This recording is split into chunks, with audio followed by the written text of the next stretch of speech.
4, shot fire, officer down, shot fire, officer down. Got a city officer down, shot fire. 223, be advised, we have a visual on enemy paratroopers at grid Papa uniforms.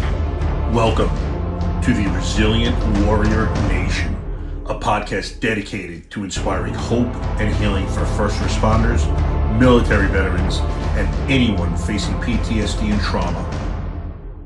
Hey guys, welcome to another podcast episode of the Resilient Warrior Nation. I'm your host, Mike Morgan, and as I do every episode, I like to explain why I wear this shirt. This is not a proclamation. Unafraid is the name of a company named Eddie Penny, owned by a man named Eddie Penny. Eddie is a former Navy SEAL, Team 6 guy, DevRu, for those of you in the know.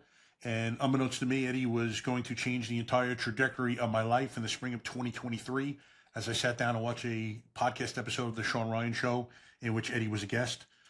During that episode, Eddie was recounting the story of the Extortion 17 incident.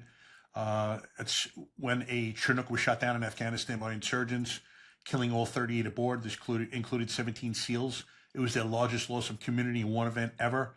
And Eddie told the story of losing his best friend, Jason Workman, in the incident, and then consequently escorting Jason's body back to his hometown in Utah, and then to his final resting place in Arlington National Cemetery.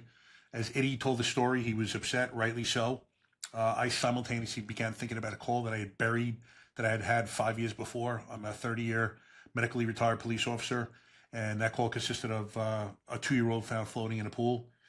And as I thought of that call while Eddie was speaking, I just began to weep. I just started crying uncontrollably, no other way to put it. At the time, I didn't know what was going on. And I shortly thereafter kind of put two and two together. I'd been experiencing feelings of anger, depression, rage, just general unhappiness. And about the year preceding this, I was medically retired almost a year at that point. And I finally realized that I put two and two together, and those feelings were some sort of PTS. I don't really like using the D because it's not, to me, it's not a disorder. It's your body's normal reaction to the abnormal stimuli that you see on a daily basis. But everyone knows PTSD as a term, so that is what I will use. Decided that I did not want to be this ornery guy who hated everyone and everything for the rest of my life. I knew I needed help, just wasn't sure how I was going to go about it.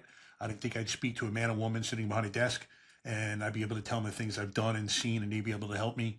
So furthermore, I'd seen these special force operators on both Sean's and other podcasts coming back from war, self-professed broken men, and they were talking about their healing journeys, many of them using psychedelics. So at first, I didn't think that, that was a possibility for me. And as I listened more and more to these gentlemen, I started paying close attention. I started doing my own research and decided that I wanted to journey with ayahuasca. So my wife and myself went to a place called Soul Quest Ayahuasca Church in Orlando, Florida, and literally changed my life over the course of a weekend last March 1st of 2024.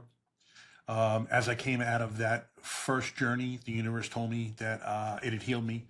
And healing's not linear. It's not like I'm this perfectly healed human. I still go through my ups and downs every day like everyone else. But essentially from that PTSD, I had found a lot of healing. And prior to that ceremony, 2 coworkers and friends from my Suffolk County police job that I retired from had committed suicide a week apart. The sergeant actually killed himself in the precinct locker room.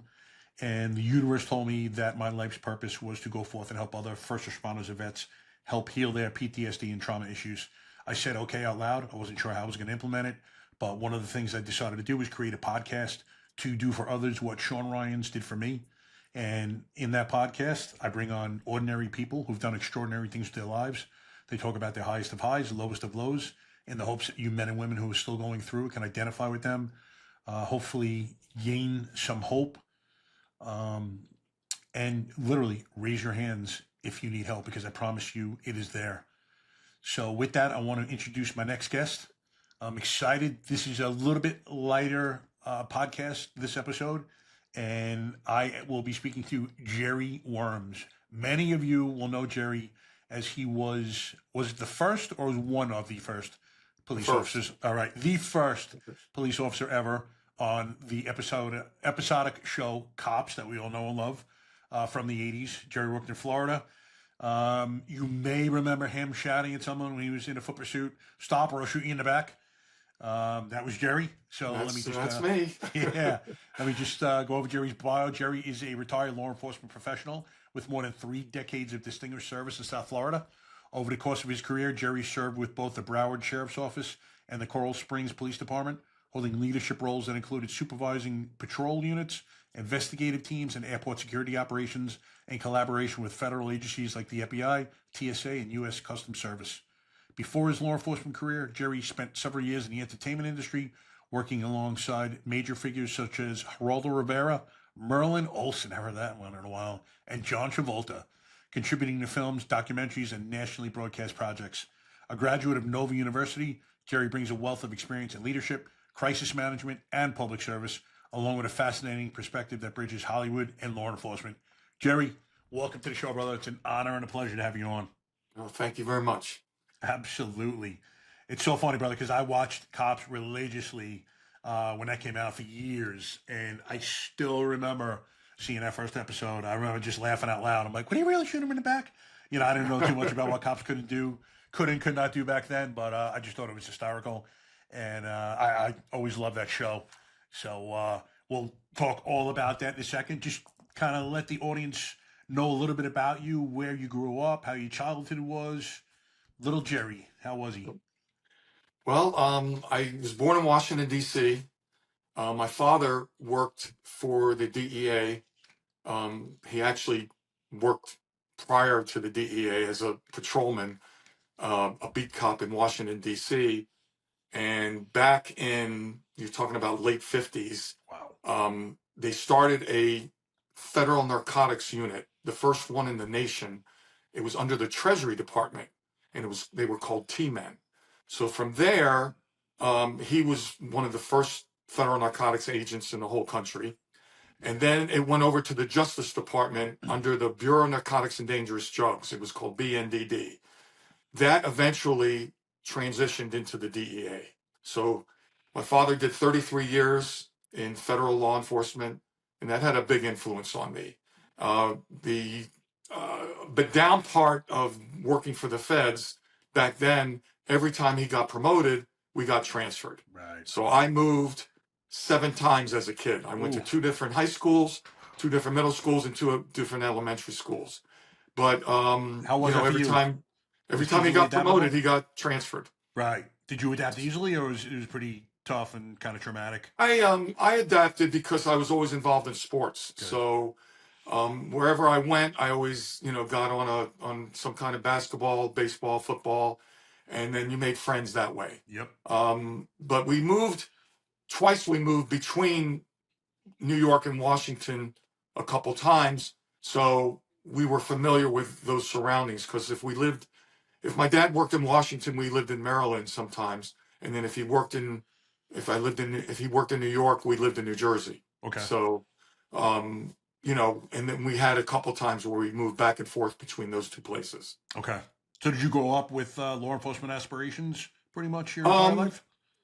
Well, it had an influence on me, but I wasn't like set on being law enforcement. Okay. But then when I graduated college, I actually applied to the sheriff's office. I was living in North Miami Beach at the time. I just finished graduating from Nova University, which is in Fort Lauderdale. Okay. And I applied to the sheriff's office and was accepted. Went through their hiring process to start the academy. And this was back in 1977. And I got a call. I was childhood friends with John Travolta.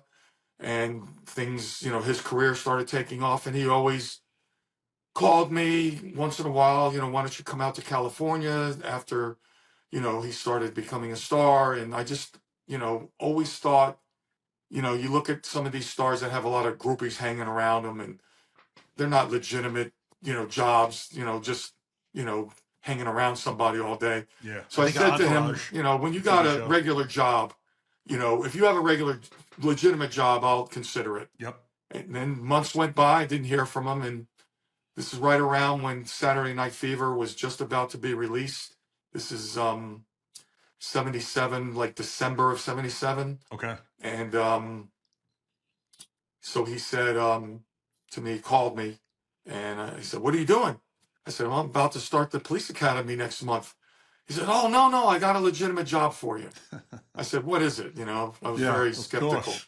And then he put his manager on the phone with me, who I knew. And he said, no, I'm getting really busy. I've got a lot of actors that I'm managing now that are, you know, so I need help. And I'll teach you the business. Nice. So on a whim, I turned around and said to myself, you know what? Let's give it a shot. So I called up the police academy, said, I'm not coming. Packed up all my bags, everything I had, I owned, and put it in had a Monte Carlo, and I drove cross country in 3 days and started working for his manager. Nice. And I did that for probably about a couple of years and kind of learned a little bit about the business. Okay. And then Travolta's stardom, you know, skyrocketed, and then a lot of different studios at that time were bringing actors in to make their own production companies to develop projects for themselves.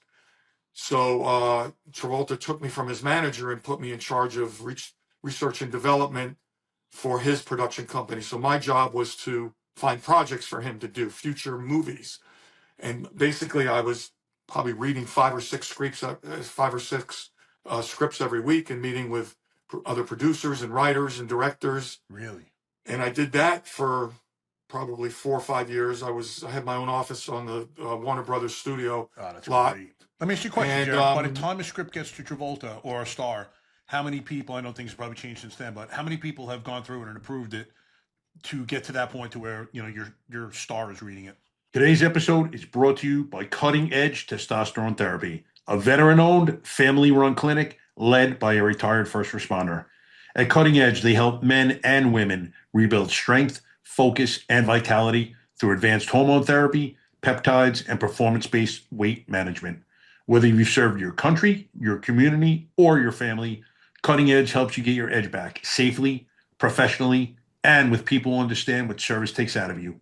Cutting Edge offers individualized care with no monthly fees or contracts. Learn more at cuttingedgetestosteronetherapy.com. Cutting Edge Testosterone Therapy, built by those who serve for those who still do. Well, usually if they're a legitimate writer, you know, they have their own agents. Okay. So the agent will submit it to the production company, and you know, then usually there's a synopsis with it, so you don't, you know, so you kind of know what the script is about. Right. Then if that sounds interesting, then I would read it. Okay. And then if I read it and liked it and thought it was a good project for him, then I would forward it to him. And, you know, that was a process that became very difficult because at that time, and we're talking about like 1982, 83, he had lost his mother and he went through a period where he didn't want to work much. Okay. And it became very frustrating to me because I kept bringing these projects that I thought were great. And I said to him, I'm reading these scripts and these are great movies. They're going to make them with or without you. Anyone you can name that he skipped? That yeah, was like Officer and a Gentleman. Whoa, really? Splash, American Gigolo. Damn. I mean, all these projects that I was meeting with their writers, and some of them had directors attached to them already. Damn. And he kept passing on stuff, and it got to the point where things just were going a little south, and he wound up closing his production company, and I moved on from there and just became kind of an independent guy, just working on different projects wherever I could, you know, through my contacts, because that's how Hollywood works. Right. A lot of people were like, you know, how could you leave Hollywood and become a cop, you know? Yeah. And it just, it's, Hollywood is only, I'd say 10% of people have very successful careers in Hollywood. You go to a lot of restaurants and everybody's as a waiter. They're all out of work actors or writers, and they're trying to slip you a resume, or they're trying to slip you a script while they're waiting on your table. Yeah. I mean, you know, it's only the elite that really make a lot of money there. Okay. Everybody else is struggling. Yeah, it makes sense. I mean, so many people are involved too. And the thing about Hollywood is you work on a project when the project is over, you're out of work. Yeah. Then you got to get another project going. So you're always going from project to project to project. And that kind of, when I was like about turn 30, I was like kind of reflecting on my life and saying, I don't know how much longer I could do this. I was making a living, but I had no benefits, no retirement, no health insurance. You know, you still got bills coming in. So I'd work on a documentary, I'd work on a music video, I'd work on whatever I could work on. And then it was over. I'm hustling, trying to get another job all the time. Yeah. So you're always living off your savings. And it became very frustrating. So I was like, I got to find a job that, you know, I can have benefits and have a stability. retirement. Yep. And that's the last job I had was that Geraldo. I was working on a documentary with Geraldo called The Doping of a Nation, which was all about the explosion of crack cocaine and all the crime related to it. And my job, I was one of the producers on that, and my job was to make contact with all the police departments and set up different filmings with Geraldo. And subsequently, we went to Broward County because I had a connection there. Yep. And started doing some filming with them. And while I was with Broward County doing a lot of filming, some of the guys that we were filming with said, you know, Jerry, you seem real interested in all this police work again. They actually handed me an application. Really? Said, you should apply again. They kind of knew my story, knew who my father was and stuff. Yep. And I actually, while I was working on that project, I actually was going through the hiring process. Wow. So I, you know, I was filming all over the country. So I would say they did me a favor. You know, I'd call the HR director and say, listen, I'm going to be out of town for 2 weeks. When I come back, could you arrange my psych? And then can you arrange my physical? So they kind of worked around my schedule a little. Yep. So the project was over, I think like in November of 86. It was like November of 86. And I went back to Florida and I was back in California and I, you know, was out of work. Yep. And then I got a call and they said, hey, you want to start the academy in the next month? We'll hire you. And I just said, you know what? I'm gonna give this a shot because now I'm turning 30. And if I don't do this now, I'll never do it. Yeah. So I packed all my shit up again and went to Florida and then started the police academy. And I said to myself, I'll give it a year. If this doesn't work out, I can always go back to California and be an out-of-work producer. And 31 years later, it kept going. Unbelievable. So now when does Cops kind of, how does that get born, the show itself? Well, the guys that did the Geraldo show with me, guys named Malcolm Barber and John Langley, I became friends with John Langley because I worked on a project with John Langley. So we became friendly. Okay. So when that project was over, I was hanging out with John Langley and Malcolm, and we were trying to come up with ideas to make money, you know, different projects.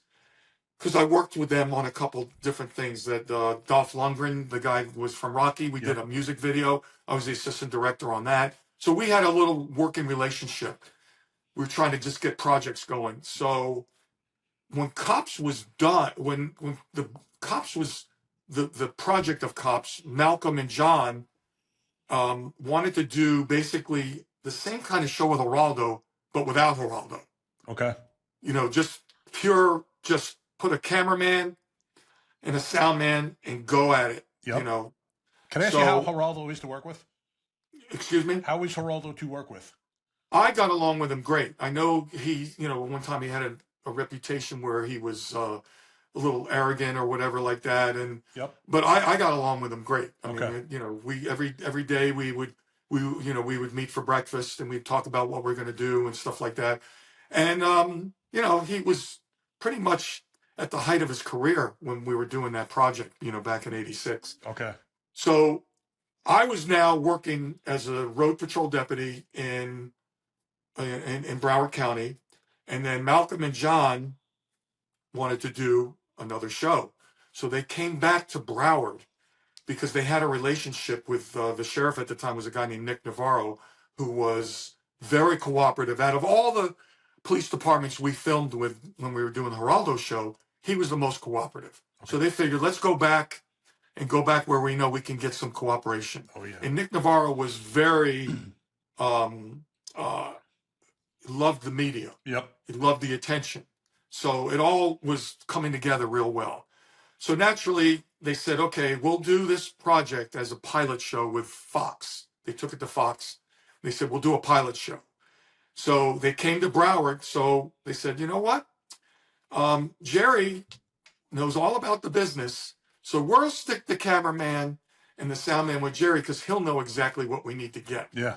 And that's how it started. That's amazing. So basically, I was the guinea pig. Yep. So they didn't need a producer riding because, there was no script. There was nothing. They just stuck a cameraman and a sound man with me, and they rode with me for weeks.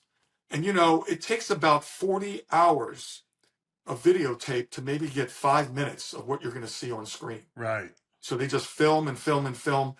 And then that's how it was born. So they did the pilot show and they went back to Fox, and Fox looked at it and they go, can you do 13 episodes? Really? Can you Right give off us the bat? 13 episodes? So they came back to Broward and did the 13 episodes in Broward, started focusing on other deputies. Yep. Actually started focusing on, some of the personal lives of deputies, which later on cops didn't do that. They started filming some of your personal life too, which was fine. It made the police officer seem human as opposed to like a robot, So it exploded. Cops exploded. It was one of the highest rated shows, and it was on for over 30 years. Oh, yeah. I loved it. The only thing I didn't like about Cops is it was only 30 minutes. Like, why Yeah. can't he make this thing an hour long? So, the infamous line of, well, there are three infamous lines that they used, which all started this media frenzy with Copville because of these memes that we're doing about me. So the one line is, I'm the only white face in this neighborhood. That was, used as a meme. Yep. And then the other one was, I'm talking to a guy doing, who was doing a drug deal, and I'm saying to him, you're telling me I didn't see what I saw? What's the exchange? So that was another meme. And then the infamous meme, which I'll never live down for the rest of my life, is I'm chasing a guy down the street and he's running, and I yell out, stop or I'll shoot you in the back, just to try to see if he would turn around or fall down or whatever. And that's been a big meme that they keep using over and over again. Yeah, that one's going to live for an infamy, man. There's no way. Yes. That thing will never die. Nor should it. That was a great line. So let me ask you, in terms of what do police departments get from cops? They get some type of monetary compensation, right? Nope. Nothing at all. Just a visibility. They don't get anything. I wasn't paid. There's no monetary thing. If I was able to promote myself and make money off of something that had nothing to do with them, that would be great. Right. But back then, you have to imagine there was nothing as far as social media. No. Nothing.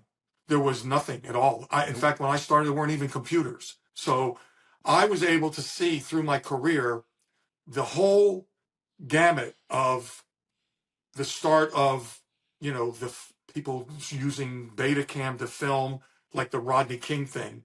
Then when people started having their own video cameras, the small little Betacams, people would start filming things. Then the cell phones started having, people started using cell phones. Then police started using body cameras. I was able to see all that technology, laptop computers. We didn't have any of that stuff when I started. No. So it really changed police work. Every 10 years, I think you saw a change in how police work was being done. All the stuff you used on your belt, pepper spray wasn't when I started. No. Tasers, all the stuff that cops are carrying now, asps, all that stuff. None of that was when I started, but it all came as my career went on. We had a nightstick, a gun, a radio, and what else? I'm trying to think on our gun belts. Flashlight. Keys. Yeah, flashlight. That was it. There was, not 36 items like we have on now. It's unbelievable how much And when I crap we have. started, we had nightsticks, but my department allowed you to carry nunchucks. Oh, yeah? So that was a whole nother mean too, because there were very few agencies in the whole country that would allow you to carry nunchucks. Oh, yeah. And I wanted nunchucks because they stayed right on your belt. They folded in half and you carry them on your belt. One less thing to grab when you're jumping out of your car at night. Yeah. Because you got to grab a. Back then we had these big stream lights that were like this big. Oh, yeah. The big things with like. Yep. And they had like 7 D-cell batteries in them. Yeah. So you had to grab that. You had to grab your radio. Our radios were in a charger. So we had to pop our radios out. So you're grabbing all these things to jump out of your car at night. So the nunchucks were great because that's one less thing you had to carry. Yeah, absolutely. And those flashlights would last about 30 minutes, 45 at the most. Yeah. I remember one night, it was the last night I ever carried one flashlight. We were crazy in Atlanta. We were crazy that night. I go to a call. It ends up being a shooting. And unbeknownst to me, this guy walks to the front door. Whoever opened it got popped. He killed him. Then he got rushed by a couple other guys who ran out of the place. So when I roll up to the house, they're pointing, there he is, there he is. I turned the flashlight on for a second and it just died. So I thought the guy got his throat. He said he cut his throat. So I'm looking on the berm and I see this guy. I'm looking at him and so as I'm looking at him, here's his body and his head's going up and down, keeps going up and down. I thought he was holding his neck and he got his throat sliced. So unbeknownst to me, thank God this guy didn't want to pop me. He was one of the guys in the apartment. The guy underneath him who I didn't see was the gunman. He had just slit his throat, and now he's taking his head and he's slamming on the ground over and over. I had no idea what was going on. Easily could have put 2 in my head, bro. I never would have known. So after that, it was 2 flashlights every night when I went to work. But, stuff like that, for us, it was just a different world.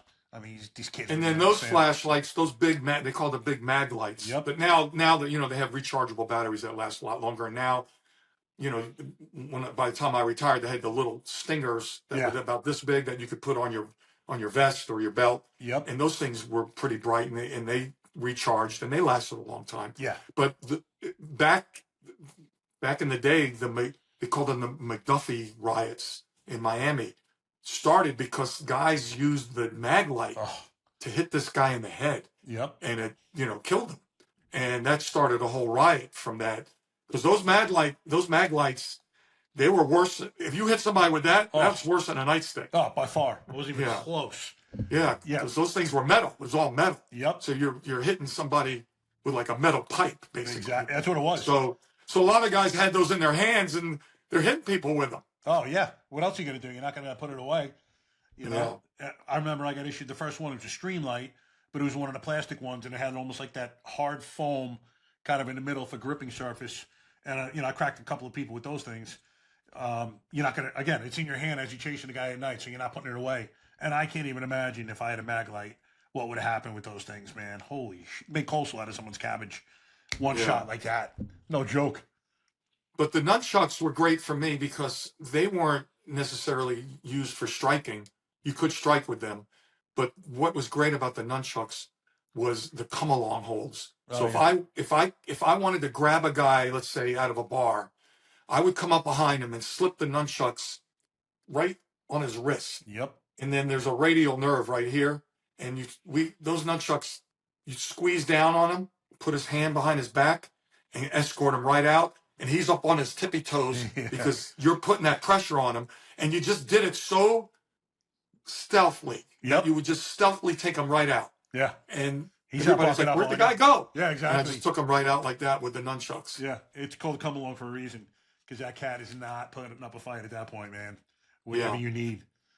That's unbelievable. So, all right. So now we're talking 86 into 87 now, approximately? Yeah, I was a rookie, and I started in like late '86, and then I retired from the sheriff's office in June of 2015, and then that summer I got a job with the Coral Springs Police Department, which is a local department in Broward County. I was a school resource officer, so I wanted another job for a couple years because I retired at 60. Okay. And then I wanted to work another couple of years before I collected Social Security. So I worked at Coral Springs for a couple of years as a school resource officer, which was a great experience because it was something completely different than I've ever done. Oh yeah. And, I wasn't a supervisor. I didn't have to I just had to, take care of the kids in the school. How was that, though? Because that's a difficult job in and of itself, man. Dealing with the It kids. was great. I really enjoyed it because in the beginning, I worked at an elementary school, which I loved. Because you're talking about 60 years old. Do I really want to work in a in high school? Yeah. And then the last 6 months they sent me to a high school because they were having so many problems with this particular high school. There was fights every day. They needed 2 school resource officers in there, and I just I got to the point where I'm dealing with kids that are it was a very urban area, Jamaican Haitian gang members there. And I was like, God, I'm 62 years old and I'm going to be fighting these kids that are 18. Some of them are 20 because they failed two semesters. Yeah. So I'm like, Families drop them off. it's time for me to leave. Yeah. I'm not what I used to be when you're 62 years old. So no, it's no joke. I worked at Kennedy Middle School in Atlanta. I was a middle school for one day. My buddy's like, hey, bro, I can't work tomorrow. You want to take my slot? Yeah, thinking nothing of it. Dude, it was the most insane day I think I ever spent in law enforcement. I'm like, this is school on a daily basis. I'm like, these kids are learning absolutely nothing. These poor teachers are going through. There's no way none of those teachers, not every single one of those teachers, have developed some sort of PTSD. I can't even imagine, like, openly threatening teachers in front of us. I've never seen anything like that in my life. I told my buddy, I'm like, never ask me again, bro. That was one of the most insane experiences I've ever had. It's disturbing to see, because when I went to school, you could still get paddled. Yeah. I mean, you could still be sent to the principal's office and they could paddle you back then. Yep. Now, and hands off everything. So it's different where there's no threat there. There's no consequences, and and the kids know that, so they just act like lunatics. But it all starts from the home. Exactly. Well, unfortunately, a lot of these kids are talking about, they're all single moms, sending kids off to school. There's no respect. There's 5 or 6 kids in the home. There's no father there. Yep. And there's no discipline and there's no consequences. Yeah, unfortunately, people want to, people say they want to get real and talk about the social issues facing us today. And I said, all right, let's start with the first one because, people talk about what do you think's wrong with inner city communities. I'm like, the problem is a 75% out of wedlock birth rate. How do you have mothers and young mothers raising all these kids? There's no male influence. These kids are not taught any type of discourse or anger management. It's every problem has a solution, and that's violence. That's why people understand, like, you get a rookie out of the academy and they start saying, please, sir, ma'am, this and that. Man, these guys, they smell it on you. You don't go in there and tell them right off the bat, shut the fuck up, sit the fuck down. You're getting zero respect. It's unbelievable, but that's the way it is. And, people don't understand it. And frankly, people talk. I think one of the biggest things we could possibly do to help the inner city community is have a cutoff. You have 2 kids, these are your benefits. You have 3 kids, they don't increase. 4 kids, don't increase. You can't keep giving people money for more kids. That's why there's 6 baby daddies and 7 kids in the house running around. Well, and she's sitting there getting her nails done. Big screen TV on there on the wall. No one's going to school. It's unbelievable. Well, I worked probably more than half my career. I worked in urban areas. So you go to a call to a Section 8 housing apartment complex, and there's 3 generations. You have a 16-year-old girl that's got a kid. Yep. Her mother, who's only probably in her 20s. Yeah, maybe 20s. Has got 3 or 4 kids, and then her mother is living there. So you have 3 generations all on welfare. Yep. All of them. It's a generational thing. And like you said, you've got to break the cycle. Yeah.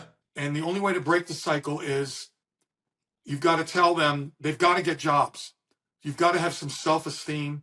You've got to get out of the house. Why? You can't give them incentive to just sit home and collect. Exactly. There's got to be an incentive to get jobs, get out. And none of the baby daddies are held accountable. Nope. So you could just keep having kids. So all these fathers, they're not paying child support. They're nowhere to be found. Half of them are in jail. Oh yeah. So Or that's slinging dope. it's a generational thing. That's just that cycle. I don't know. You got to break the cycle. Yeah, exactly. And to me, that's one of the things that can work. Everyone is grandfathered in until today. From this point forth, we're going to pay for 2 kids.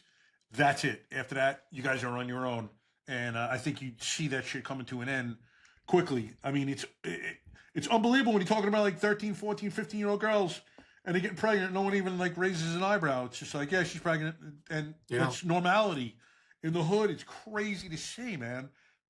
You need to empower people, not keep funding these lifestyles that are unsustainable because everyone else is paying it with their tax money. It's incredible. And not only on top of that, you would see, like, you go into the apartment. There's not supposed to be any male figure there because everybody's collecting because there's no. And then there'd be a couple boyfriends hanging out, living there too.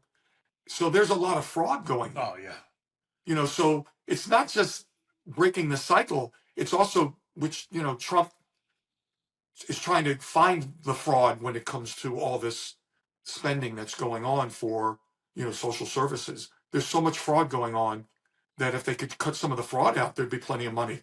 Oh yeah. I had the other day. We were in a store and see some lady just happened to notice. She pulls into the Benz, cool, dressed decently, gets up and starts paying with an EBT card. I'm like, what?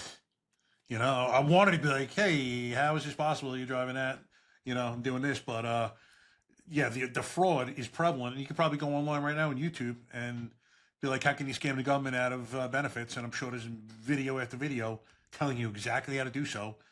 And we were talking about places with huge Muslim populations. Those guys are also on all over the government's tit for social welfare programs. And, they're having, someone told me recently, I read a story about cops going into a house and it was like 4 or 5 pregnant women walking around. And, everyone was on the social welfare. Guy was there. He wasn't working. It's unbelievable the stuff that we fund as a people. Well, that's Sharia law. Sharia law allows a male to have multiple children with multiple wives. So he's getting 5 or 6 women pregnant, which continues that takeover, basically, because they're having children faster than American citizens are having children. By far. Yeah. Not even close. So you're having entire communities that are strictly Muslim that are not assimilating themselves into the American way of life. And as we talked about, before we started, it's a takeover from within. Yeah. I mean, look at because all these people are being elected. All the Muslims now are voting for the Muslims. So you have local government, federal government, national government, people representing in Congress, the House of Representatives, local mayors, and congressional leaders are all Muslim representing certain districts, and they'll always be in office because the population is voting for them. Yeah, exactly. And they have so much influence over this legislator and laws that are going to be written in the future. It's mind-boggling, and the fact that the media doesn't pick up on any of this. I saw some type of, I don't know, it was a protest or whatever it was, Dearborn, Michigan. It was probably the same one you were referencing. There was thousands of people burning American flags, death to America. I'm like, this is nuts. This is our country. And they're coming here for a better way of life, but they just revert back to their way of life from that other country, number one. Number two, they don't want to assimilate. They literally want to take over. And, you see it in, and I've read a bunch of studies where it's not just extremists, like moderate Muslims and the theories that they espouse, including violence on non-believers, is mind-boggling. So we better wake up because, like I said, man, art of war, Sun Tzu, it's better to take over a country from within without firing a shot than it is to have the war and destroy that country. Exactly. I mean, these people are pro-Hamas. I mean, pro-Palestinian, pro-Hamas. They're not even shy about it. Yeah. And they're very anti-Semitic. And you can't have that taking place. I mean, the other thing about those, I want to refer to the radical Yeah. Muslims. Okay, radical Muslims. I was sent to Flexi for a special training when I was working at the airport for suicide bomber mitigation. It was, after 9/11, and you have to learn that certain radical Muslims, and see, they're willing to put on a suicide bomber and take out a whole terminal or take out a whole, you know, group of people. Yeah. They're willing to do that. You don't see Americans willing to do that, really. No. They So- embrace death more than we embrace life. So the whole class that I was assigned to, that at the federal training facility, they sent me there to how do you mitigate somebody that has a suicide vest on? One to the head. And so that was the whole week of training of that, and the whole half of it was all shooting, and it's all about headshots Yep. because they're all holding some kind of device to detonate, and you've got to take the brain out. You can't shoot anywhere here. No. So everything has to be right at the head. And we did, 3 or 4 days of just practice headshots Yeah. and moving headshots. And it was very intense training. Also a lot of talking about how they think, a lot of discussion and classroom work on, how the younger ones are radicalized, how they bring them up, from school. When they're in school at 5 years old, they start the indoctrination. That whole thing is very disturbing. Yeah. To see how these people are brought up to go ahead and eventually become a martyr and put on a vest. No, I think it's a great honor. Yeah. Which is incredible. And I saw a video within the past couple of months of Palestinians, these kids attending school, and everything. First of all, everything's organized, obviously, around religion, and they have these songs that create about martyring themselves and anti-Jews, and it's mind-boggling how brainwashed these kids are, and it's going to take generations for that to reverse itself. It's not like it's ever going to stop. So if these people are being indoctrinated on American soil, that's scary as hell. Exactly. Yeah, where do you go? And I don't know what the answer is, man. I told you, I think it's going to be, unfortunately, a revolution. Like, there's no reasoning with people who believe that the only believers deserve to live and everyone else should be beheaded, which is my body. Like, I don't know, like, what? Obviously, they're going to have an answer for this, but I would answer, like, what type of God would tell you to kill someone that doesn't believe him as opposed to believing another God? It's crazy. Just, the logic and the theory that they subscribe to. Well, because eventually everybody's the same, and they're hoping to, during their revolution, is to have one God. Yeah. Which is their God. Homogenize everyone. Yep. And their way of life. And every woman should be wearing a hijab and walking around like that. Yeah. I mean, that's what they want. Exactly. It's the truth. And, short of putting one in the head, I don't know how you change their mind, because it's not something that's easily done, man. Yeah. It really is. I don't know what the answer is. But let me ask you now, getting out after your career, you kind of heard my story. Did you have any of those feelings that I went through as far as after you retired, you were no longer that thing, you weren't part of that thing? Did you go through anything yourself? I would say that I wouldn't call it PTSD for me. I would call it, I do have, but it doesn't affect me to the point where I'm that upset. But I do have a lot of dreams. And sometimes I would call them nightmares of, my wife gets crazy with me because I'm actually sometimes fighting in my sleep. Really? My arms are moving, I'm kicking, and I'm waking her up, and I'm actually in a dream, but I'm fighting. So I dream sometimes about work a lot. Still to this day? Yeah. Wow. To this day, I'll have a dream about some fight I was in, I'm fighting somebody, and But that doesn't. But once I wake up, I'm not like depressed about it. Right. And I've had some counseling in the past. Um, just relationship wise, to help. I went through a divorce, so I tried to go to counseling and save that. So I did some counseling with that.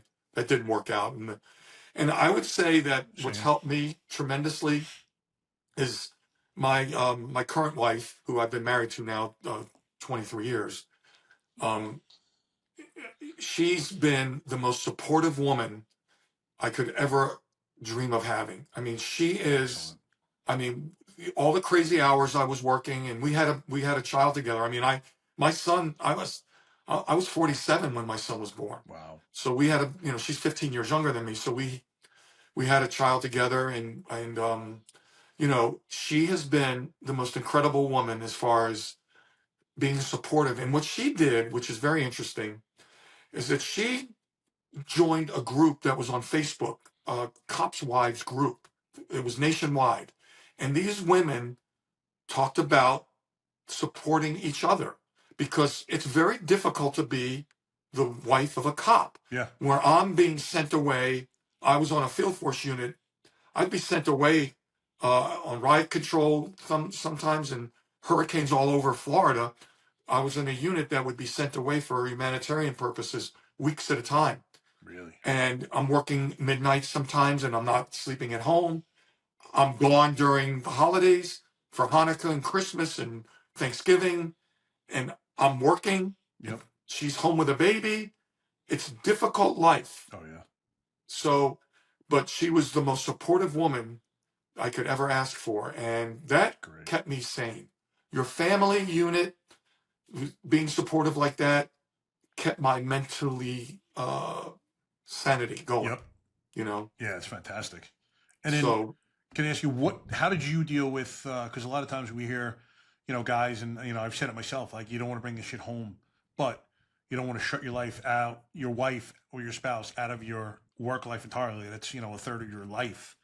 So how do you recommend, or how did you kind of work your wife in there a little bit to where you communicated, or did you maybe, I won't put words in your mouth. Yeah. How did you handle that situation? I would talk to her about some things that I went through, and she was very interested in wanting to know what I was doing. Yep. She didn't like kiss me goodbye, if I'm getting dressed and I'm putting my vest on and my gun belt and stuff like that. She didn't kiss me goodbye and just say, "Oh God, I hope I see you tonight." She didn't have that feeling that I wasn't coming home. Right. She wasn't worried about me. I guess she had confidence that, I had good training and that I could take care of myself. And I never went to work ever feeling like, God, could this be my last day? I couldn't mentally do that to myself. No way. I went to work and I did my job, and I tried to have a good command presence that would give me a little respect, and I'm not saying I was the biggest, strongest guy out there, but when I was working, I'm 6'3", so I'm mostly as tall or taller than a lot of people I'm dealing with. Yep. Weighed about 200 pounds. Was in pretty good shape, so I could, if a guy was looking at me and he was thinking of fighting me, he might think twice. Yeah. As opposed to taking on a 5'2", 100-pound girl. Yep. He might. So I tried to have that command presence, but I also had a sixth sense that I had a lot of different situations I was put into where, let's say, I'll give you an example. It's late at night and I'm pulling over a car that I know has got a bunch of dopers in it, because the area I was working in when the crack-ridden area was, in the late 80s, the dopers were going crazy there. And, Yeah. I kind of got to know, I worked a certain zone and I got to know who all the dopers were. Yep. So, pulling this car over, because I know I'm going to get something. So, I'm waiting for him to run a stop sign. So, I got PC to stop him. Yep. So I pull them over, got my overheads on. It's dark. All these cars are dark tinted windows. You know, even though I'm lighting them up, you could barely see in them. Yeah. And I'm going up to the car. And as I'm approaching I'm up by the trunk, there's like 4 people in the car. You could see heads, and I'm seeing guys go underneath the seat Really? and reach in, and I'm like, now that little back of the hair, the neck on the back of your hair stands up, and you say to yourself, if I come up to this car, 4 of those guys, they're probably armed. There's one of me. I might not survive tonight. Yeah. So that little voice in the back of your head. So I just got back to my car, got on the loudspeaker, and I said, hey, wrong car, sorry. Now I got their tag number description. Now I get on the radio and call 3 other guys. I said, we need to do a felony stop on this car. Yeah. So now I've got the advantage. It's always, you got to try to have the advantage. So now we're doing a felony stop. We're pulling these guys out one at a time. And sure enough, guy's got an Uzi, under the seat. This guy's got, some other kind of gun. There were like 3 guns in the car. Yeah. So what would have happened if I came up to that car? And thank God you got to kind of be real observant. And that little observing those guys and their actions told me, don't approach that car unless you can do a felony stop on these guys. And that's how you survive. Yeah. I mean, that's what makes you a good cop. You have that voice inside your head. Unfortunately, some of these cats don't. They'll just walk up there blindly, man. And, they don't listen. Either they don't have that voice, they don't listen to that voice. Listen, some people just aren't cut out for the job, period. Kind of along the same lines of that car stop. I remember about a year before I started, there was a guy in Zone 4, which was not that bad of an area, but he was on the mids, pulled the car over, 4 guys in the car. He ends up writing paper on one of the dudes, and I guess he's got his head down, not paying attention. All of a sudden, he feels something hit his left arm. It's M16 pointed at him. Dude makes him get out of the car, strips him down naked, makes him do a dance. Then they shot the shit out of the patrol car, took off, didn't kill him. Could have obviously done whatever they wanted to this dude. And he kind of lost his mind. I think he quit like 6 months later. But it was a valuable lesson to learn that there's no joke out there. Fucking listen to that voice when it's telling you something's about to go down, because it usually always is. That voice is like one of the greatest assets that we carry as cops, man. And when it's telling you something's up, you better fucking pay attention, because I guarantee it is. Technology, and I was talking to, Mike from Copville. I mentioned this in one of the podcasts. Technology, in some ways, have made cops unsafe. Yeah. And I'll tell you why. You pull a car over, you get his license, you get his registration, he's in the car, and your head is buried in that computer. Buried into that computer like this. You're not looking up at all. And the next thing you know, he's at your window, pointing a gun at your head. Exactly. When I did traffic stops by myself, all I had was a radio. So I went to the back. So if you got his car's here, my police car's here. I went to the back trunk of my police car with my ticket book, and I'm writing. So I'm calling. You get on the radio and you call in his date of birth, his driver's license, see if he's got a valid driver's license. You call the tag in, all that stuff. Yep. So I'm just listening to the radio, but as I'm writing, I'm looking up. Yeah. I'm looking up. I'm looking up. So every line I write, I look back up. So, I write his name, his date of birth. I look up, the address where we're at, the car, the tag number, all the things that go on a ticket. But every time I write something, I'd stop and look back up. Because if that guy came out of the car and tried to get me, he's got to go 18 feet from his car, another 18 feet to get to me, and I'm at the back of my car. Yeah, exactly. So if he's jumping out of his car, I'm looking up, I'm dropping the ticket book on the floor, and I'm drawing. Hell yeah.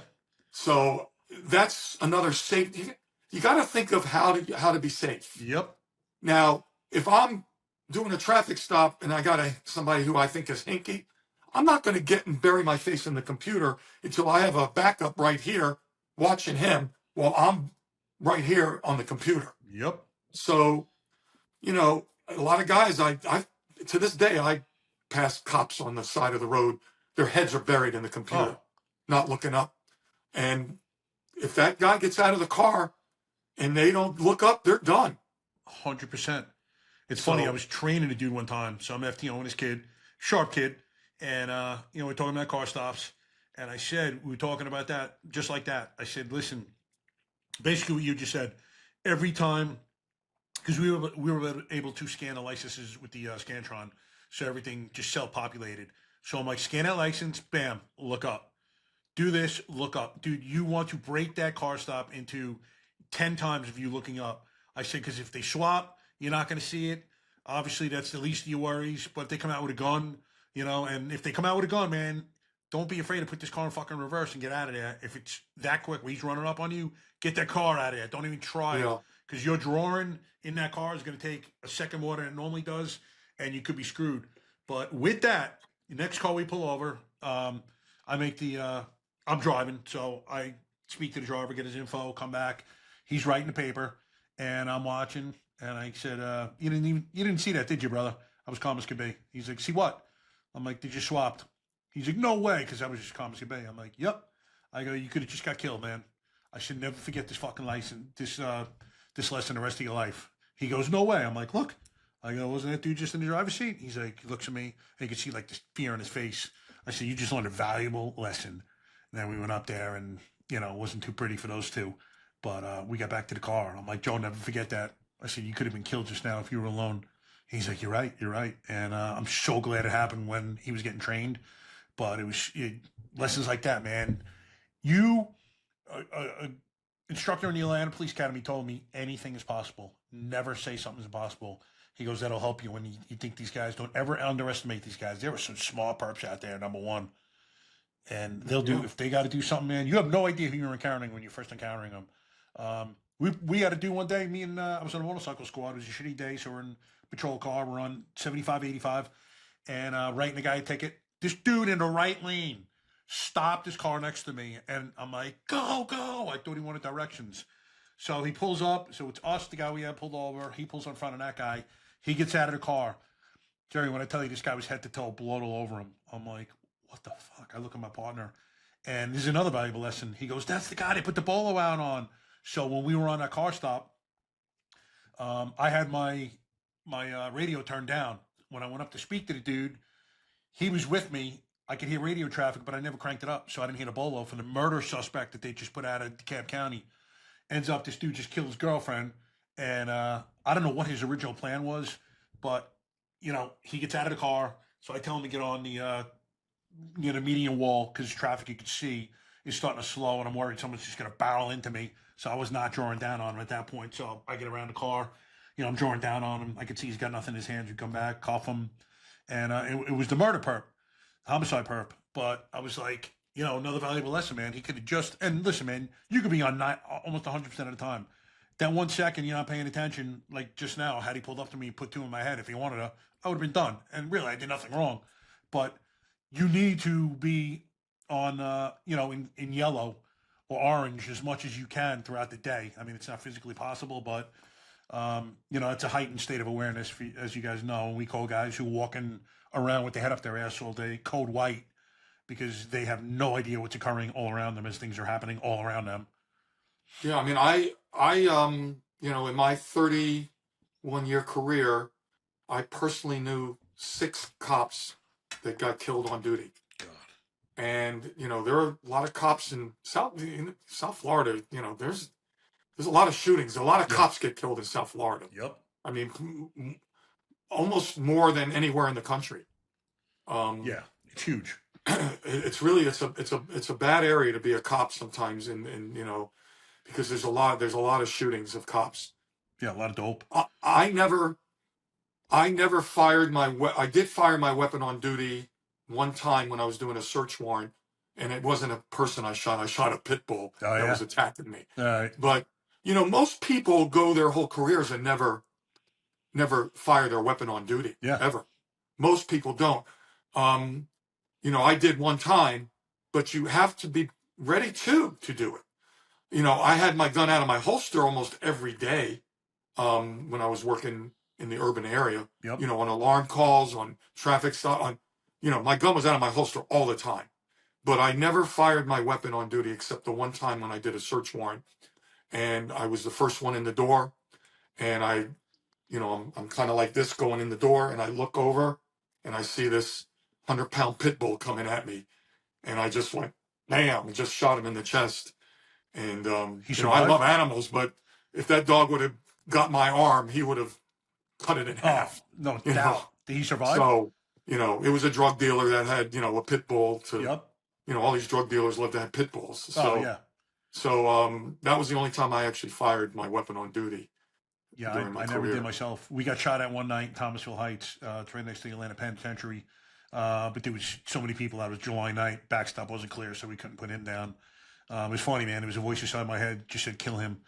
And had no one been there, we would have. But the craziest thing is we lost him, and help call went out. So cavalry's coming.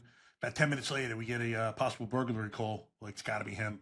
So 4 of us go in there, and I was happy with the 4 who it was. I'm like, it's just shit goes down. This is who I want. Yeah. We go up the stairs. There's a room right in front. The other 3 gotta go to the right. I open the door, and I can see a little baby. He's about 2 years old, and he's wide awake in a bed. I'm like, something's not right, man. So I open the door a little more. I can see behind the door it's clear. So I open the door. I'm like, what's up, buddy? Anyone else in here with you? He's like, so I'm like, psst. I get the other 3 back, and he kind of pointed to the crib. So I'm like, he's under the crib. So we flipped the light on, flipped the crib. You can imagine what took place there. And after we pour him down the stairs, kid's father comes in. I'm like, hey, buddy, great job. I'm like, man, you have a brave son. I go, do you have anything with him? I said, where is it? He points to the mattress. I pull it up. 357, man, reloaded it. Put 6 fresh ones in the chamber. He was ready to rock and roll. And it was nuts. I don't know if you've ever counted this, but they were talking about the physiological effects of high-stress situations on the body in the Atlanta Academy. And 2 of the things were muted auditory response, where you don't hear, and then tunnel vision. And when that dude, we pulled up, we were kind of facing the side of the building. He was in the front. So we see him shooting into the front door, and then he came around to the back, sees us, and then was shooting at us. He was probably 50 feet away, maybe 100. Brother, I didn't hear anything. It was 357. I didn't hear anything. I just saw the muzzle flashes. And I'm like, yeah, they were right about that, man. I didn't hear shit. And there was tunnel vision at first until it started expanding a little bit more, but I was solely focused on that cat. Yeah, and then your adrenaline, then after the thing is over, you have an adrenaline dump. Huge. That all, you're up here, and then you go from 0 to 10, and then you go back down to 0, and it's up and down, Yeah. depending on what area you're working in. And usually shaking with that crazy dump too. Yeah, and the cumulative effect, of that has a toll on you. Oh yeah. And then, as you went out on a medical leave. I didn't have back problems until I became a cop. You wear a gun belt and a vest for all those years, and I was talking to you earlier too. Before, I've had 2 hernia discs removed out of my neck. So all these things are because of what I did for a living. Yeah. It takes a toll on your body, which affects you mentally too. Because now, I get a little upset and depressed because I'm not physically able to do certain things that I was able to do before my surgeries that I've had in the last couple of years. Yeah. So that kind of depresses me a little, so I have to talk to my wife about that too. Yeah, absolutely. That's the best thing you do. And listen, like you're talking to your wife about things. It can be as simple as that. I read a study where 60% of the people that were surveyed or involved in the study said just by speaking to someone who cares, someone that's actually going to listen and be empathetic, they thought the problem was solved. So it could be just that little bit of conversation to kind of you release whatever's going on. And a lot of times it feels like that 1,000-pound weight was lifted off your chest. That little bit of speaking, not necessarily to professional, clinician, or anything like that, coworker, friend, whatever the case may be, 60% of those people thought that their problem was, solved, and they were kind of healed from whatever that trauma was that they experienced. So, talking is one of the best things that we could possibly do. Yeah, if you think about, I think Sean Ryan had some guy on. who was in the military but was also a cop, and he said, he was in Afghanistan or in the Middle East somewhere, and yes, he in 1 year he was there. He witnessed a bunch of traumatic incidents, Yep. but that was in 1 year. So now go for a 30-year career, and how many traumatic incidents did you witness over 30 years? Thousands. Yeah. Thousands of them. Yeah. Easily. And it's the cumulative effect that can take a toll on you, mentally, physically. And so that's why, like you said, some cops are committing suicide, and it's the cumulative effect that it's taking toll on them. Yeah. Yeah. I remember I had a few special force guys. I remember like 3 SEALs in particular who were talking. We were talking about cumulative effects of stress, and they're like, "Listen, man, we're deployed for a year at a time and 9 months at a time, and then we come home, and then it's over. Like, how do you guys? You're doing your 8, but then you're going back home, and you're supposed to be this normal dad or husband or whatever it is. You flip that switch. They're like, we're overseas when this is going on, man. We're home, we're training. So how the hell do you guys do that shit? And you guys are seeing a lot more than we are, I promise." And, it's been like a common theme over and over from military guys saying that, like, yeah, ours is bad, but you guys have it 10 times worse. And we don't give it the credence that it deserves, that we are involved in this trauma over and over and over, thousands of times in a career. Yeah, I guess you become, you start your career a certain way, and you do become a little cynical, and you become a little numb to things because, even the first year that I worked, the area I worked in, the urban area, I saw a lot of shootings and stabbings and, and murders. And it's like you actually, after a while, you become a little numb to it. It's like you wind up going to a scene and there's a guy shot in the head.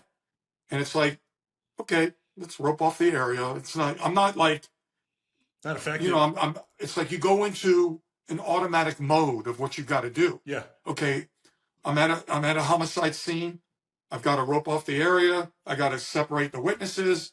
You just go into a training mode, and it's like you shut that emotional part off. Where, God, that's pretty gross looking. Yeah. It's like it didn't make. Some people look at that and they start throwing up. Oh yeah. They can't look at all that blood and carnage, but I did. Yeah. And I did it on a regular basis. Yep. And I just was able to deal with it. Yeah. It's all normal. Yeah. And it's so abnormal. Like first out of the Atlanta Academy, I started a midnight tour. So we started 11 p to 7 a. First homicide within an hour. By midnight, I was at my first one.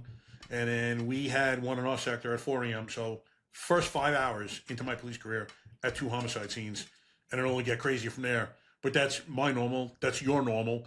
You start telling these stories at parties and people start kind of recoiling. And you're like, let me stop now, man. They probably think I'm fucking nuts to begin with.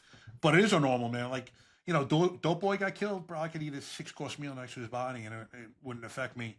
He chose that line of work and this is what happens. This or prison. The normal people and the good people, that's what affected me. And listen, there were plenty of normal good people who lived in a hood, and just circumstances unfortunately dictated that that's where they were at the time. But you could have great people living in a hood as well. Don't let me have people think otherwise. But you see other people, and that's what affected me. I realized with my PTSD was I was in the most devastatingly intimate moments of other people's lives over and over and over. It's like before Mike, my life was this way, and then after Mike, it's this way. Like you see right before your eyes, their lives change forever. Yeah.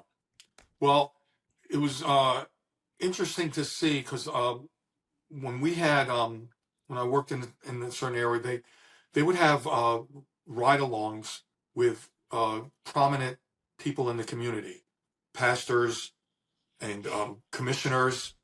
Anybody that's local government. Yep. You'd have lawyers, you'd have bankers that would come and do ride-alongs with us, and they wouldn't.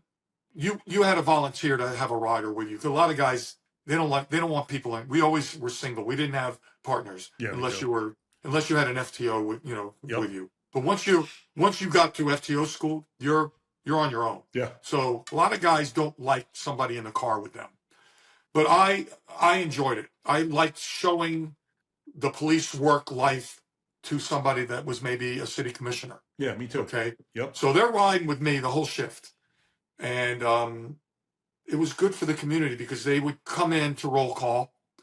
We right out of roll call. I'll never forget this. Right out of roll call, I've got a shooting at a park. So I tell this guy, "Let's go." I said, "Get in, man. Buckle up." And we're running code 3 to the park, and we get there, and there's two guys, two dopers had a shootout in the park, in the parking lot. All right. One guy's laying in the roadway, shot in the head, blood everywhere. The other guy's shot in his car, and the car rolled into a tree. So he's like laying like this in the car, and he's dead. And I take the guy with me. I said, "Get out, man." And he's coming. I said, he's looking at this, and he's never, you're a normal citizen. They only see it on TV. Yeah. This is real life, buddy. This is not a movie. It's not a TV show. Yep. There's a dead guy there. Those are and brains. there's a dead guy there. Exactly. Okay. And he's like blown away by this. He's Yeah. like, holy shit. He's in the corner. I think he's almost throwing up from all this. And he's like, oh my God, he's holding his heart. He can't believe this because Yeah. this is real. Yeah. And, so he rode with me, and then we had some other calls and stuff like that during the night. And he went back to wherever, I don't know if I forgot if he was a commissioner or a banker or something like that. And he wrote a letter to the sheriff, and he wrote about his experience and how much he appreciated and how much he appreciates the deputies after seeing this. This is what these guys have to do for a living. Yep. And it was like eye-opening to him. And it was really good to do that because these people need to know what it's like. Oh, yeah. What you go, Yeah, 100%. You get all these Facebook lawyers and Facebook cops, and then you put them in reality. I remember one of the news stations did a story on an activist.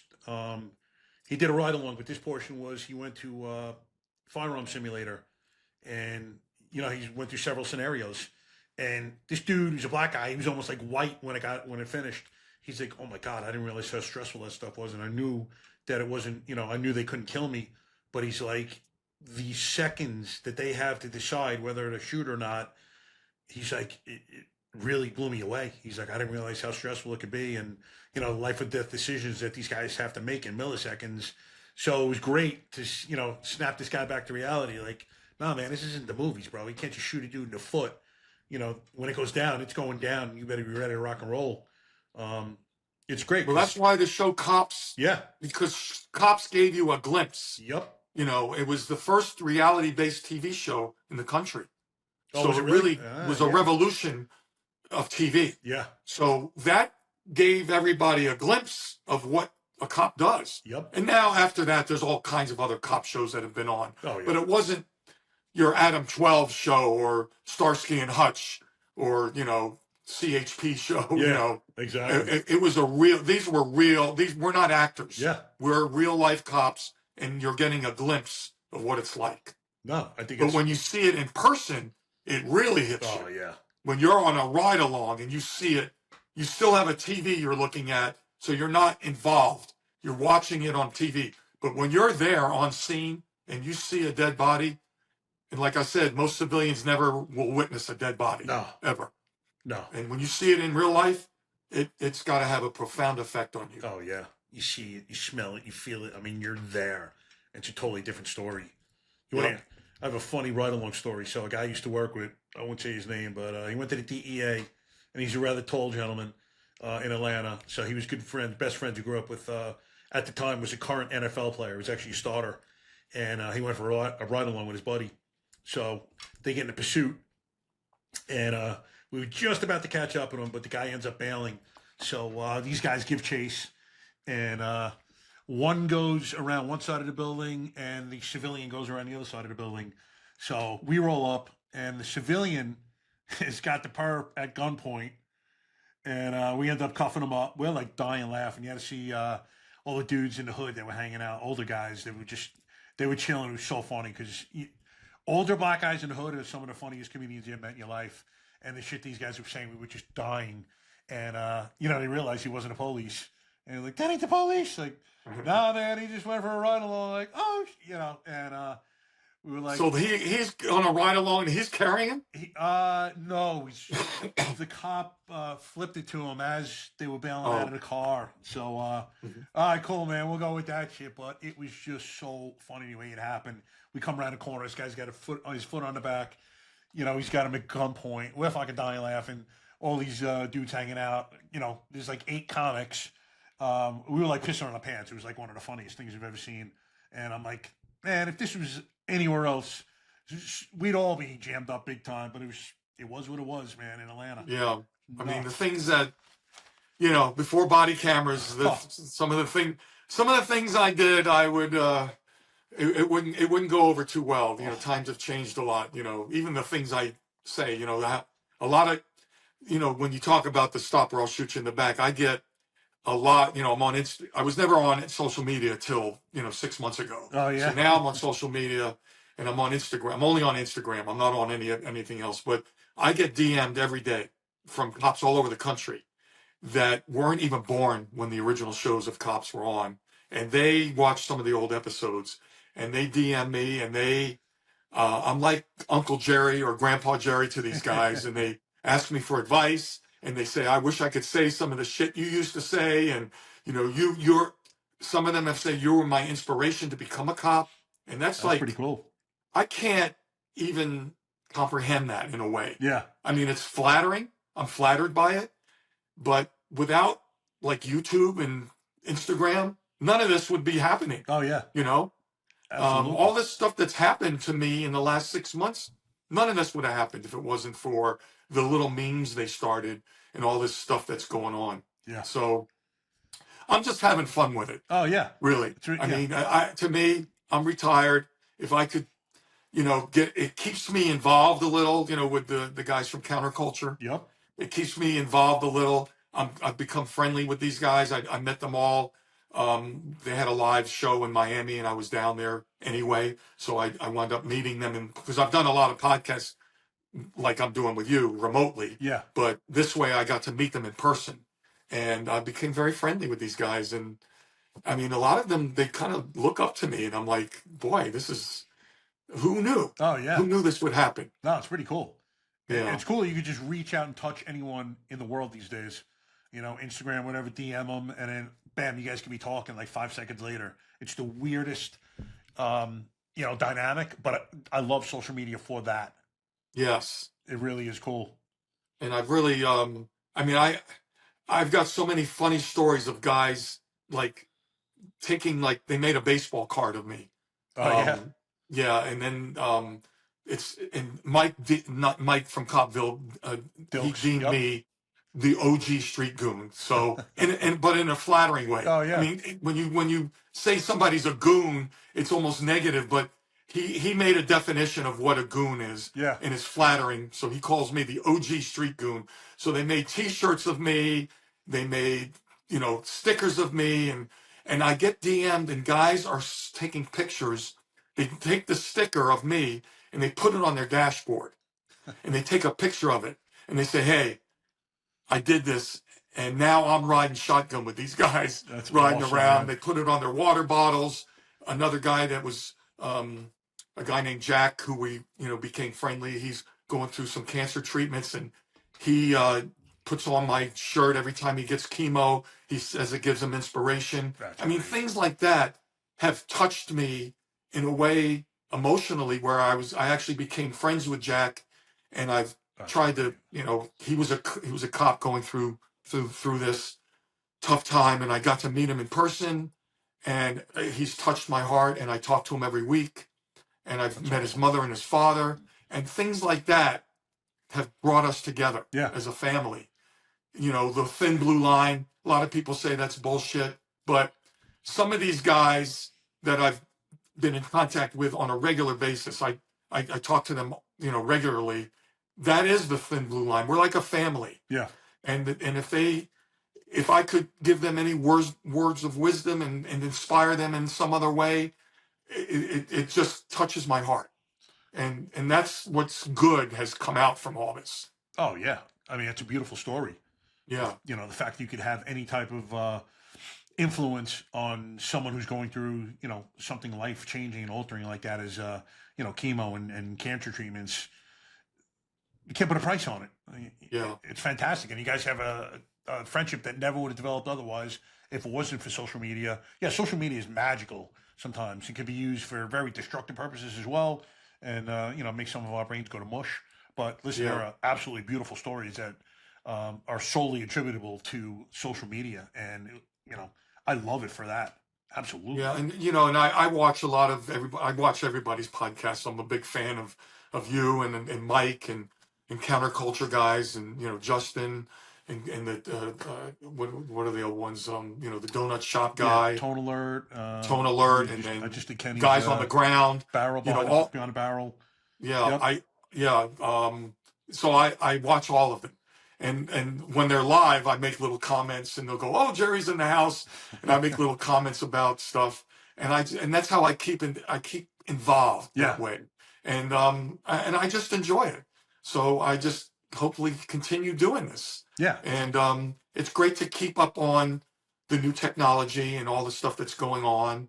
And I love to hear the stories of other cops and how they're doing. And like I said, I, like Kenny, you know, from which is his podcast Beyond a again? barrel.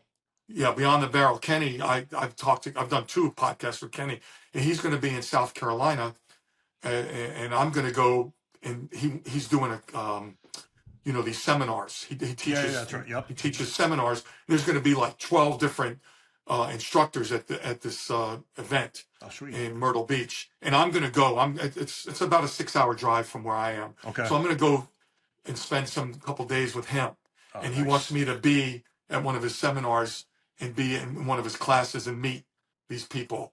And there's a bunch of guys in Myrtle Beach that I found out they actually took and made a poster of me, and they're hanging my Really? poster up in their roll call room. That's awesome. Man. The OG Street Goon is sitting in roll call with these guys. So I'm going to go and meet these guys in person. That's you know, so I've cool. talked to them, DM them, but I'm going to meet these guys in person and you know, that's what's fun about all this. Oh yeah, I mean the brotherhood is still alive and well. You know, unfortunately, it's not as strong as it used to be. But you know, as you can see with these stories, it's alive and well, and it'll always do so. It's awesome for you, and you know, it's tough, man. When you get out of these careers, people don't understand. You're bigger. You're part of something bigger than yourself for many years, and all of a sudden, it's gone, and out of sight, out of mind in many respects. So it's great to kind of be pulled back into the fold, and you know, in a different way, but you're still part of the brotherhood. So it's great to see, and you know, especially with your buddy's going through the cancer. I mean, that's the fact that you could have any influence on it whatsoever has got to be so powerful to me. I mean, he just keeps fighting and fighting, and you know, he's a young guy. He's only 23, and he's big. He's a big bodybuilder type guy, and Yep. you know, you know, he'll have a chemo treatment, and then like 2 days later, he's in the gym. Nice. I mean, and he's got my shirt on.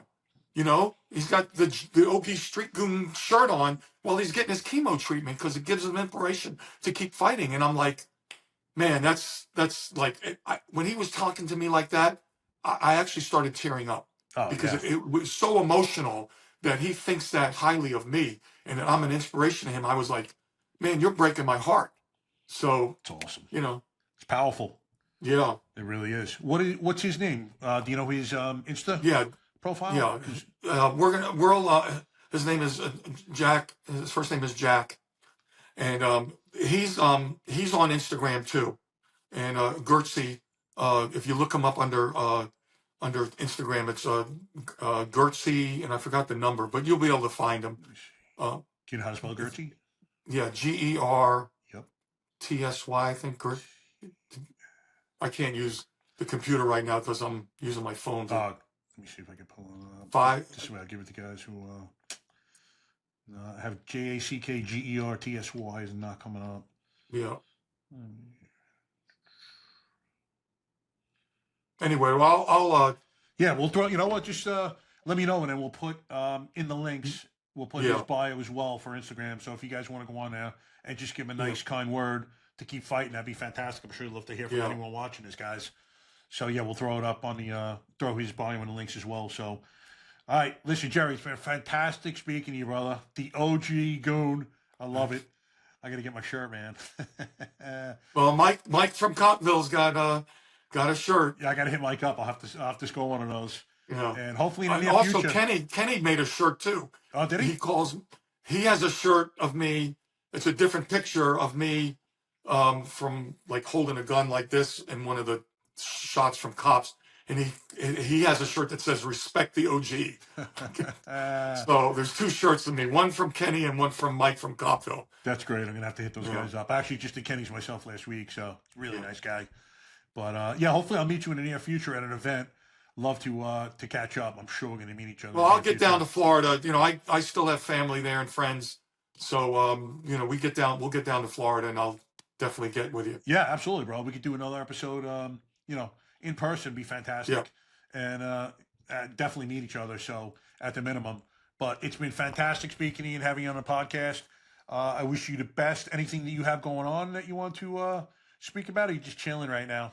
No, I'm just, you know, I'm living the life in Knoxville, Tennessee. Who's better than you, kid? Yeah. All right, fantastic, guys. I hope you like this episode with the original OG from Cops, Jerry Wurms. If you do, please hit like and subscribe, and we will see you guys soon. Or shot fire, officer down, shot fire, officer down. Got a city officer down, shot fire. 223, be advised, we have a visual on enemy paratroopers in grid Papa uniforms. Welcome to the Resilient Warrior Nation, a podcast dedicated to inspiring hope and healing for first responders, military veterans, and anyone facing PTSD and trauma